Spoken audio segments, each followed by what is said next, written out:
Selamat siang, Pak Mas Agus. Perkenalkan, nama saya Jonathan Denan Wirawan dengan NIM 07300 dari jurusan Teknik Pertambangan Universitas Trisakti. Dengan kesempatan kali ini, izinkan saya untuk mempresentasikan ujian akhir semester mata kuliah batubara.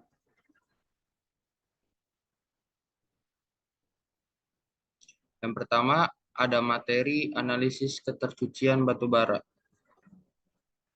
Pencucian batubara merupakan usaha yang dilakukan untuk memperbaiki kualitas batubara agar batubara tersebut memenuhi syarat penggunaan tertentu atau sesuai dengan permintaan pasar.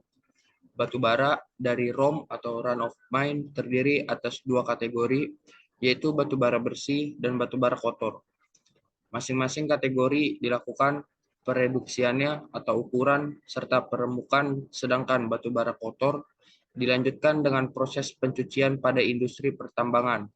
Beberapa jenis metode pencucian batubara yang dipakai yaitu jig method, dense medium separator method, shaking table, dan flotation.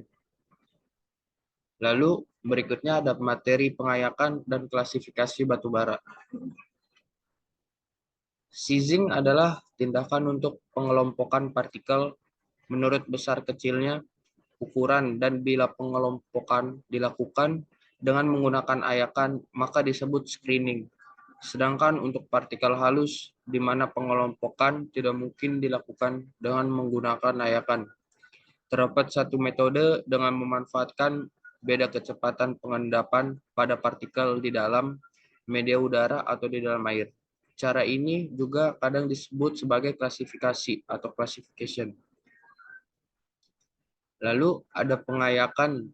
Screening adalah kegiatan pengelompokan partikel dengan melewatkannya melalui mata atau lubang ayakan. Sehingga pada bagian batu bara terbagi menjadi kelompok lolos lubang ayakan dan tidak lolos lubang ayakan. Pada partikel yang lolos akan melewati mata ayakan yang disebut dengan undersize produk, dan sedangkan yang tertinggal di atas mata ayakan bisa disebut dengan oversize produk. Lalu kemudian ada materi pencucian metode konsentrasi graviti. Pencucian batu bara merupakan suatu usaha untuk mengelola atau mencuci batu bara kotor yang berasal dari penambangan menjadi batu bara bersih agar dapat memenuhi persyaratan-persyaratan konsumen. Misalnya batu bara untuk kokas atau cooking coal atau bahan bakar untuk pembangkit listrik tenaga uap, ketel uap atau steam boiler, industri semen atau industri kecil lainnya dalam bentuk batu bara uap atau steaming coal atau thermal coal. Lalu ada metode gravity concentration, yaitu memisahkan mineral dari perbedaan berat jenis oleh gerakan relatif sebagai respon dari gravitasi dan satu atau beberapa gaya lainnya.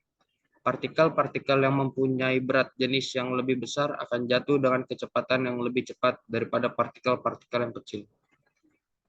Lalu berikutnya ada materi pencucian menggunakan media pemisah, yang dimana pencucian batu bara bertujuan untuk memisahkan dari material pengotornya dalam upaya meningkatkan kualitas batu bara sehingga nilai panas bertambah dan kandungan air serta debu berkurang. Salah satu operasi yang dilakukan dalam pencucian batu bara adalah operasi pemisahan bak media berat dan operasi pemisahan silikon media berat.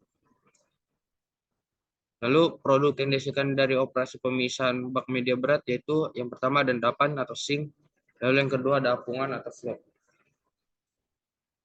Dan bak media berat terbagi menjadi dua, ada bak dalam dan bak dangkal. Media pemisah yang dapat digunakan antara lain: satu, air ditambah magnetit halus, yang kedua air plus ferrosilikon, yang ketiga air plus magnetit plus ferrosilikon, dan yang keempat larutan berat seperti tetrabrom. Pada peralatan yang digunakan yaitu ada pertama ada vibration screen, kedua ada gravitational feeder, ketiga ada primary cyclone, dan keempat ada tangki media primer dan sekunder, kelima ada magnetic separator, keenam ada classifier, dan yang ketujuh ada pompa. Material yang dihasilkan yaitu ada subbituminous dan ultrafin magnetit serta air. Faktor-faktor yang mempengaruhi kerja siklon yaitu yang pertama ada diameter siklon, kedua sudut kerucut, ketiga ukuran lubang umpan, lubang overflow dan lubang underflow, keempat panjang bagian silinder, kelima tekanan pengumpanan, keenam kekentalan umpan, tujuh ukuran partikel, delapan efisiensi klasifikasi, 9 penempatan dan operasi siklon media berat. Keuntungan operasi dengan siklon media yaitu operasi pemisahan dengan siklon media berat lebih menguntungkan daripada operasi pemisahan bak media berat karena pada operasi pemisahan lebih cepat dan efisien serta mampu mengolah partikel menjadi kecil. Sekian dari presentasi saya, apabila ada kekurangan mohon dimaafkan. Terima kasih, selamat siang.